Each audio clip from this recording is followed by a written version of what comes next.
Hey guys, welcome back to my channel for an all new episode recap of today's Days of Our Lives, September 3rd, 2025. So we go back to the whole thing with Chad and Kat, and they're in the middle of them finally kissing after how many months. And Rachel comes in on them, and she's saying Uncle Chad, and of course they're embarrassed, and they're saying, okay, did you see anything? And she said, no, I just came, whatever. And I'm like, come on, you guys can't believe that Rachel really didn't walk in on you guys kissing, right? She did see something. But anyway, she tells Chad that she's ready to go because Thomas is gloating about how he's doing better, doing better with her, over her at the mini golf thing, right? So Chad is saying, he's a sore winner, all of that. So he said that, he's gonna bring them home. At some point, Aaron and Felicity, they are going for pizza. Rachel is back over at her grandmother's place, and Chad is over there at Kat because he can't seem to get enough of Kat, right? So Kat says that, you think Rachel really saw something. Chad said Rachel would have said something. I said, Chad, you don't know your niece because Rachel definitely saw something. She's gonna, blurt it out at some point. That is Kristen's daughter. But anyways, they're talking about the case. They're talking about if this is gonna be developing into a real thing, and it's a lot of uncertainties because Chad is, he's worried about how his in-laws may think. Julie, how his children may be affected because again, you know, he has forgiven Kat for posing as his late wife, and then he thought that he would never move on, he would never have feelings for somebody else, and it's really a delicate situation. But he wants to see where it goes with Kat, right? At the end of the day, they're gonna be upset, but he wants to move forward with Kat, and it's a lot going on with them, but hopefully they figure it out, right? So back to this, because honestly, I just find it hilarious that Tate and Brady, I mean, I don't know who is worse, but the fact that Tate really believed that this picture was an authentic picture of the adopted parents and the baby, right? Like, you can tell that that is a fake, right? It's AI looking, right? Anyways, Brady tells him that, look, it is one of the sample pictures from the frame that Marlena bought for Rachel, right? And he's saying, this is the one that Sophia gave me. Like, why would she lie and all of that? So he's saying, that's what I'm trying to figure out. So he tells Tate about his plans behind his back. Like, he was trying to find out some things because he's suspicious, right? Adoptive papers, like, the fact that she went to Chicago and all of that. Like, he's not buying it all the way because, he also had a lunch with Sarah, and, he remembers how he spoke to Sarah earlier on another day about how Sophia had the baby already and it was a girl, and Sarah was alarmed by that, and he can tell that Sarah was hiding something. So Tate is asking, why don't we talk to Sarah about it again? Brady's saying that, look, we can't do that even though we're friends. She would be violating HIPAA, and that would be a legal problem, right? We can't do that, right? So Tate is just upset. He wants to find out what's going on with his baby. He's trying to find Sophia. So he said, look, you can't tell Sophia that we're on to her or we know about the picture. Just ask her about a copy of the adoptive papers, right? So that's what he was intending to do. Brady told him that, look, we're going to figure this thing out. Don't worry about it. But I'm just saying, I don't know. Apple doesn't fall far from the tree when we talk about limited brain cells with Brady and Tate. Honestly, Rachel look like she's the smartest out of the three. Honestly. So I don't know about any of you, but I do not like when Sophia is on screen and how she makes up her face every time when there's something alarming happening, right? I do not like her facial expressions. It's just, it puts me off. But anyways, she goes to Melinda's office because remember Melinda's trying to find out what is going on with her, and like, she wants to warn her that, like, okay, Brady is on to them. He was snooping around. He went to the lawyer's office to find out, if this adoption was legit. He wanted a copy of the adoption papers, but the lawyer kept it straight to the point and kept the story straight. And she's relieved about that. But, Melinda also mentioned that, Brady's thinking that the baby is not actually a girl. So she asked Sophia, like, okay, um, do you know anything about this? So she tells Melinda that, on passing at the pub, she did spoke to Brady when Brady asked about the baby and Tate not see the adoptive parents. And she blurted out that the baby was a him, and she said that she misspoke. She covered. So Melinda said, "You didn't cover that well because Brady is now on to us. He's suspicious. So now we have to figure out how we're going to, work out this mess." And now, Sophia is hyperventilating because, again, she's thinking she can't go through with this thing. And, she's worried about how Tate will feel and how Tate will be upset at her for doing this. And Melinda calms her down and said, "Look, you did the right thing. You did the right thing for your baby. At the end of the day, nobody was really looking out for your feelings and all of that. I am here for you. I'm going to see it through to the end. Don't worry about it," right? So she goes out because at this point, Harvey comes in with Tesaro. And you know how she gets when she sees Tesaro, because honestly, it's still hard for her. She's glad that he's in a loving home, but at the same time, it's still kind of hard to know that she is not going to be raising this child, right? So speaking of Harvey, he was at the pub earlier with Steve and, Tesaro. So Steve is happy that Tesaro has been raised in a loving home. And, Harvey said that he has him to thank because of his own adoption story and how it went bad. And, he stepped up and wanted to, really take care of the sorrow, and it's going to be painful when he has to give him up for permanent adoption. So Steve said maybe you can apply for permanent adoption because it seems as if he's doing well in the stable home, and you seem to love him and care for him a lot. So that's why Harvey's over at Melinda's to really talk about that more, right? Now Tate was also at the penthouse when Brady went out, right?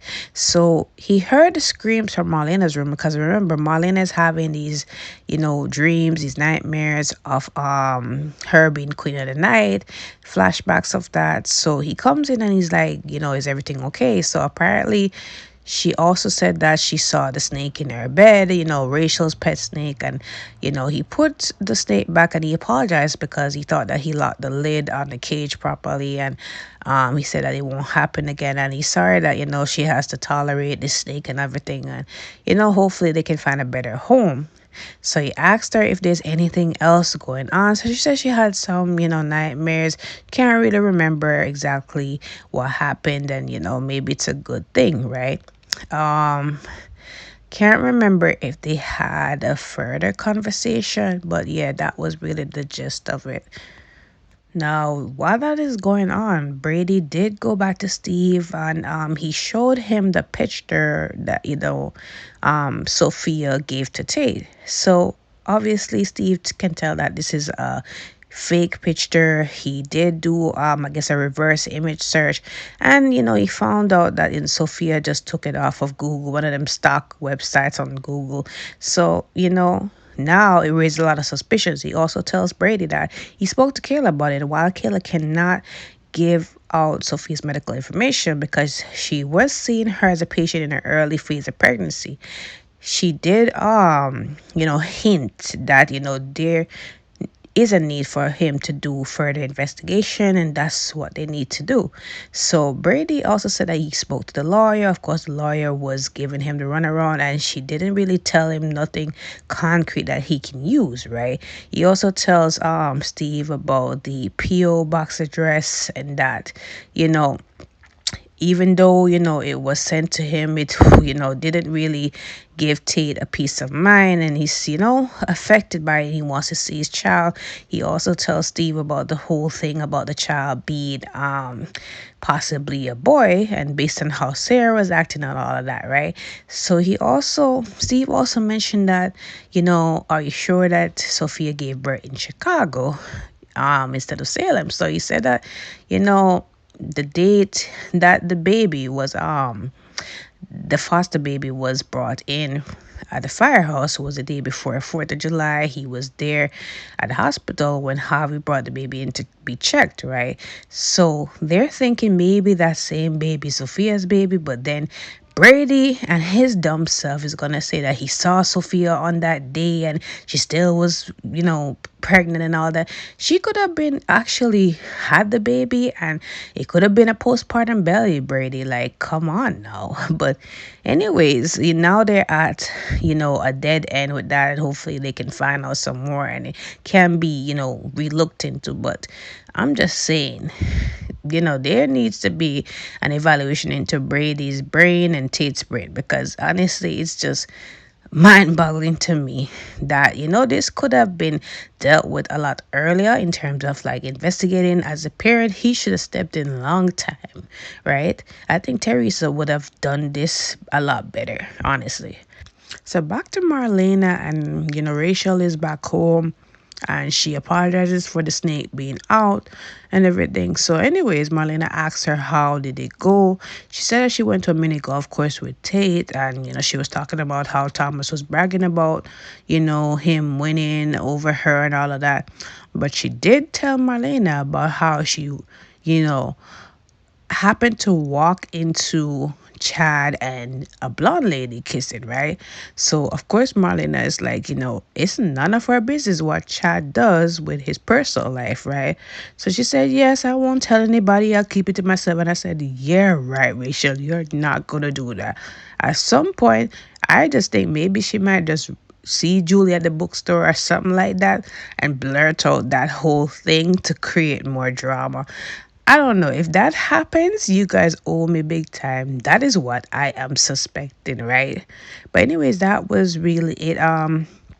She did tell Rachel that, she was strong, and, she commended her for just, getting through things. And, they talk about back to school and how she's worried about what the kids may be saying to her about her mom, and, her going to jail. And, she did talk to her therapist, and it went well. And she said that, look, she's not to be blamed, and, her mom loves her and she loves her.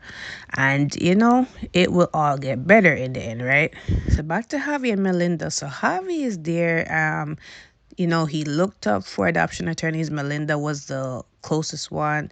So, anyways, he's saying that he needs their help because he is looking into permanently adopting baby Tesaro, right? He and Leo have been very good with him so far.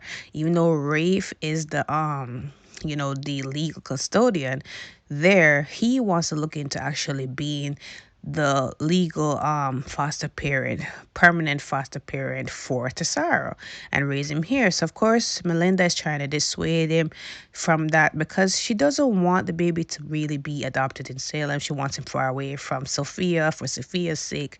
And she's saying that, look, you and Leo are partners, like legal partners. So he said, no, we're not legal partners as yet, but we have been doing so well with him, and Leo definitely has a past, but at the same time, Leo has changed a lot, and he's definitely good with the baby. So Melinda is just saying that, look, I understand what you're trying to say, but sometimes it doesn't work out that way. But maybe you can look into being the a single father raising this baby and everything. So he said, yeah, that might be fine and all that. She asked if he has any experience before, and he said that he did. He actually had a little baby girl, but she died. So we don't know the extent, how she died and everything. It's a very tough subject for him. And Melinda said that she's sorry she brought it up. So he said he understands. So she said, look, they're gonna do further investigation into him and background search, and and also ask how did the child die. So of course, Leo Javi understands, and Javi just said, you know what, thank you for your time, and he walked out. So obviously there's more to the story with this whole thing with Javi and this little girl. And I want to know how did she die, honestly. you know but anyways, Tate runs into the square. He sees, he is in the square. He sees Sophia, and Sophia's like, it's not a good time, what do you want? So he's saying that, look, I would like a copy of the adoption paper. So Sophia says, sure, I can, get a copy for you and bring it to my shift tomorrow and send it to you, right? So he said that he would appreciate that, but he's surprised that she is so willing to do that. So she said, you're the, biological father, like you have a right to the papers and everything, so I will give them to you, right?